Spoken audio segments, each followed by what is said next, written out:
Entonces, el ayuntamiento en el barrio no ha hecho ninguna inversión, ninguna, en el barrio, ¿eh? Y en el sector, lo único que de inversión que ha hecho, en el sector sur me refiero, fue que hicieron un parque en el Parque Central. Sí. Hicieron un parque, es la inversión que ha hecho en esa zona. Prometido Aire que va a hacer la inversión de una en la calle Aribao. Como barrio lo que tenemos básicamente es eso, ¿no?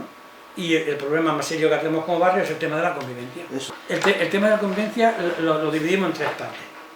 Uno, que es la convivencia entre los vecinos. Aquí no hay mucho problema, puesto que los vecinos pocos se van haciendo, porque tampoco insiste mucho ni hay muchas denuncias de que en las viviendas los vecinos no cumplen sus obligaciones en la comunidad, ¿vale?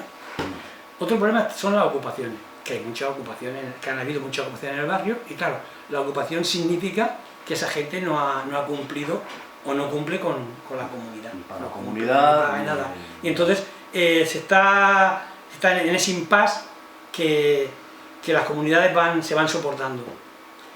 Claro, eso crea un mal rollo Sí, total. bastante mal rollo. Y después tenemos el problema que junto con el ayuntamiento estamos solventando, que es el problema no de delincuencia, sino de seguridad.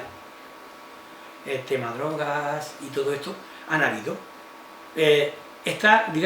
No está finalizado, pero está un poco controlado. Y eso es en cuanto a los tres problemas que tenemos. ¿Qué está ocurriendo en el barrio básicamente? Lo que ocurre es que, como es un barrio mayor, la gente que se muere o fallece, el piso lo vende. ¿Y a quién lo venden? A quien menos recursos económicos tiene.